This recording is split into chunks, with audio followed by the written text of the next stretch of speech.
yes. Okay. Now we're going to address the Supreme Court Chevron decision, considered one of the most important Supreme Court decisions in the last 40 years.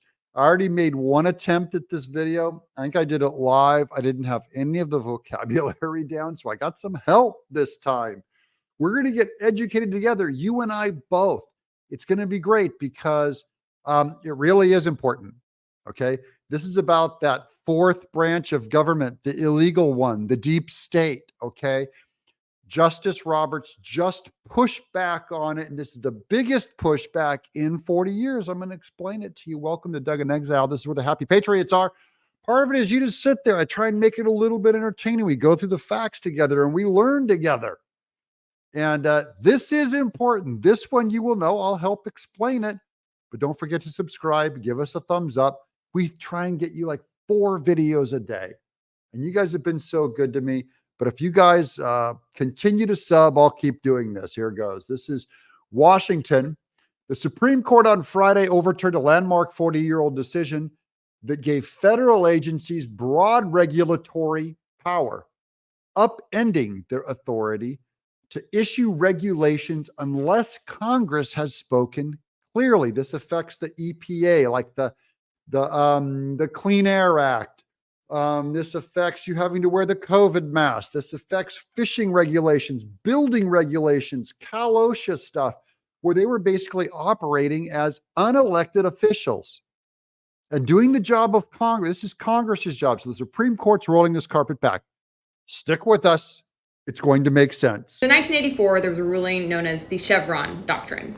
And in it, the court basically said that when Congress writes a piece of legislation giving unelected bureaucrats and government agencies power to oversee something, if there's ambiguity in that law, the agency, the bureaucrats, the experts, get to basically just decide what their own powers are. So that's how it used to be. It used to be if there's ambiguity on one of these agencies,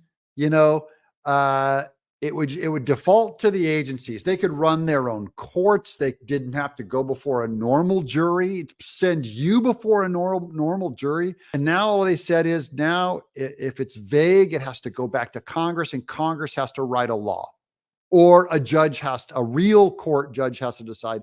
It can't be through these agencies.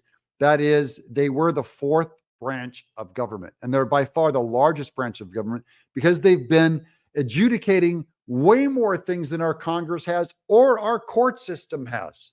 Now here's Sean Davis. I just had lunch with him a few weeks ago. So he's from the Federalist. And so I'm going to read this quote from him: breaking a major blow to the unelected administrative state.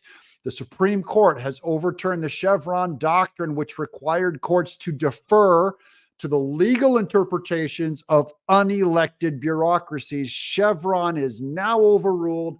And then he posts, there's the Supreme Courts of the United States. That's their actual document. I'm not going to read it to you because I'm going to keep explaining and letting this gal, I forgot her name with apologies, but she's so clear on this that I'm just going to run her throughout this, clips of her throughout this whole show. Not the courts, not Congress, the unelected bureaucrats. So needless to say, this has coincided with an absolute explosion in rules and regulations over the past several decades, to the point where I would argue Americans are no longer actually living in a representative government for a number of reasons, but predominantly because your elected lawmakers are not the ones really making most of the rules that govern your lives. That's why it's a full-blown fourth branch of government, which shouldn't be there. It's illegal and unconstitutional.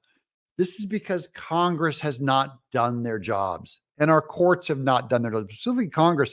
Why should they vote on something that could be unpopular and difficult when they can just build these agencies and have them do it? They conceded and gave them all this power. This goes into the whole judicial philosophy of John Roberts, who's often been called a Democrat and a washout and sell out. Wrong. Again, wrong. He may be a squish. We may not like him, but he is actually a conservative in that he's trying to shrink this fourth branch of government. And he's been doing it for at least 20 years, probably 40 years. It's been his whole agenda going back. Kind of his whole legal philosophy is to shrink that fourth branch of government, and it's working. Here's Greg Ree.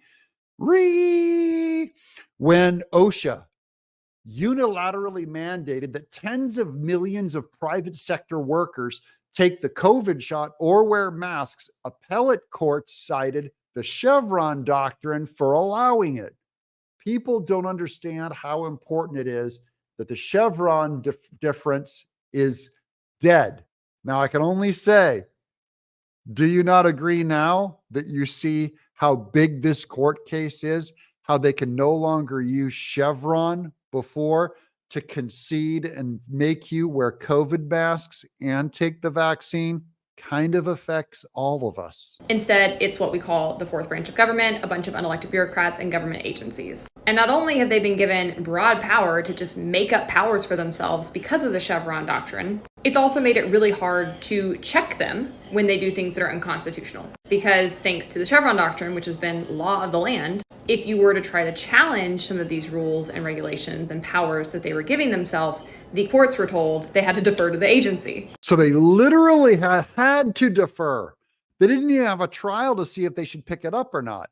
And here's another thing. The agencies were famous for not spelling out what the law was. They would only come after you did something wrong. So they were never held to a rule of law. They would just come out and start fining you or shut your business down. But in a case that was decided today, known as the Ler Case, a group of fishermen brought a challenge to this law and they won, overturning the Chevron Doctrine. And what was their problem? This is one of those, it's one of those laws where they say you have to have the right amount of fish that you catch. These fishermen have to go out, and when they go out into the ocean, they have to have a certain amount of fish. You can't have mammals. So this is an Environmental Protections Act of you can't harm mammals. You can't have whales in your nets. You can't have dolphins in your nets. Well, that was never decided in a court. That was all under Chevron law. And so this is what ends up happening. These poor, tiny fishermen, right? I don't know what their profits are. Sometimes their profit margins might only be $1,000 today to live on. But the EPA said, not only can you not have a certain amount of mammals caught in your nets, we have to confirm it by being on your boat. You may only have a 2 or 3 man crew. One of them is going to be an environmental guy. By mandate of the Chevron law, you'll keep them on your boat and you have to pay for them. So some of them were paying $700 a day to have an expert on their boat to prove that they didn't catch a certain amount of mammals. And so it was basically destroying all of fishing, which is what the environmentalists wanted. And there was no recourse because Congress had to defer to the EPA or these environmental these were appointed. They're not voted on at all. They had to concede them using the Chevron Act. And now it got overturned because it went all the way up to the Supreme Court. God is good. He used John Roberts on this, is a hero. This is how he's been steering the court to destroy this fourth branch of government. It puts more power back in the people, back in Congress, making this a constitutional conservative issue. Conservative think tank world is freaking out. What this means is that the constitutional order that was supposed to exist is somewhat returned. Congress is supposed to make the laws. The executive is supposed to have a tiny check and balance on those laws with the veto power. And then the courts are supposed to decide what's constitutional. Yeah. And so now they're given I believe, it's not just that the courts are supposed to decide what's constitutional. This really was about Congress. Congress was so weak. This is one of the biggest true criticisms of Paul Ryan. You don't have to just say, oh, he's a rhino, he's a rhino, he's a rhino. He could not get them to work on and pass the right laws, especially difficult ones. Congress has famously been running from these difficult issues. They did not want to do their jobs. They could not bear the unpopularity of their own decisions and still win elections. And if there's any ambiguity in there, it should be the courts that ultimately decide, and or it should get kicked back to Congress. Not only did Chevron allow a huge growth in the administrative state, it also allowed a huge growth in the power of the executive. And if you watched that debate last night and you're not convinced that we need to limit the government and limit the power of the executive, you are a lost cause, and you're one of the few. Well, I still like the power of the executive, actually. I actually trust it more than Congress in some ways, because the powers are already so limited on the government. I mean, they should be taking away presidential orders from the presidents is all I'm saying. But that's always been there, so big deal. So because of that, the president has been able to just go to agencies and be like, hey, I can't get this law passed, but I really want to see this go down. You guys just like make up this power and go implement it. And there's been nothing we could do about it, but now we can. Yeah, so this is going to remove the ability for Congress to really create bad law that was not officially law that they did not pass. They'd run it through these agencies and just punish you through the Clean Air Act, through all these.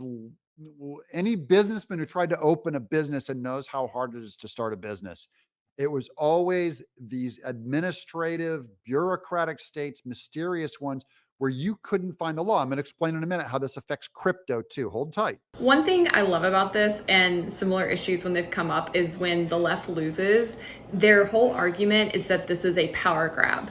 Like, no, it's actually just restoring the power to where it was supposed to be. But like, think about that for a minute. I don't know how after 2020 to 2023, people still with a serious straight face tell us we should trust the experts. But that's literally their argument. They're like, the experts in these agencies know best. And how could the courts or Congress possibly speak to all the very complicated issues they work on? That's why they have staffs. They have research fellows. They have amicus briefs. They have friends of the court. Well, and they need more staff to help them out. But yeah, she's right.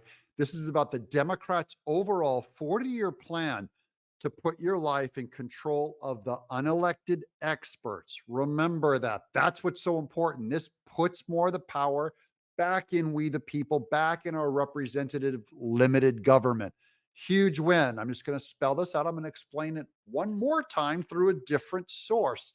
This is Austin Allred on Twitter. By the end of this, it should be pretty clear to you. So we're going to go over it again. This is on Chevron. The Supreme Court Chevron ruling may be the most impactful thing to happen to startups in a long time, startup businesses in a long time, in ways that people don't realize. From the Associated Press, the court's 6-3 ruling on Friday overturned a 1984 decision colloquially known as Chevron that has instructed lower courts to defer to federal agencies when laws passed by Congress are not crystal clear. And it's those federal agencies who are unelected and we can't touch them through our elections. And now they've hired just hundreds of thousands of employees to be these nameless, brainless, mindless, unaccountable bureaucrats stopping our businesses. I personally spent a huge amounts of time working with Congress and on Capitol Hill, as did many others, begging for clarity on how ISAs should be treated. Many years later, federal agencies came after us, citing the very laws that we were begging for clarity on. Importantly, in some instances, it's never even revealed how to stay within the law. The federal agencies don't have to do that. They just have to say that you broke the law, and no explanation is ever needed. While we had our preferences with regard to ISAs, weren't even prescriptive. We just wanted to be given any guidance at all that we could operate under.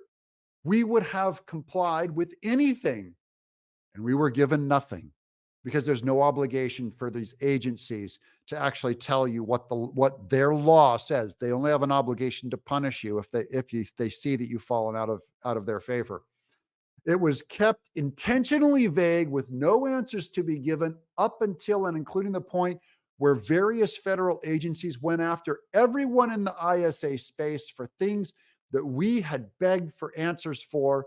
It bankrupted nearly everyone other than Bloom Tech. They do this while citing Uber and Theranos, claiming that companies are trying to be, quote, above the law and, quote, skirt regulation. You'll see on the headlines that all this Democrats are all saying, oh, the Supreme Court is trying to help big business. This is so false. Oftentimes, the exact opposite is true. Companies are trying very hard to know how to stay within regulatory guidelines, but no one tells them how. There's only two ways to fight this. Well, until yesterday, today, until Chevron went through an outrageously expensive court battle that will take years or decades and not come to a conclusion. The other way was to settle with federal agencies and let them say whatever they wanted to in press releases so they could even tarnish your whole business. Now, here's Brandon Pierpoint with a pushback on that. No, it takes the job of interpreting unclear statute out of the hands of career staff and agencies who have deep subject matter expertise, knowledge of the industries they regulate, etc., and places that job on litigation in the courts. He's saying it's ripping all the power away from the experts, and he's upset. Massive uncertainty and worse outcomes. No, and Austin Allred pushes back. Couldn't be more wrong. The courts and Congress should decide laws, not the people who are responsible for enforcing them.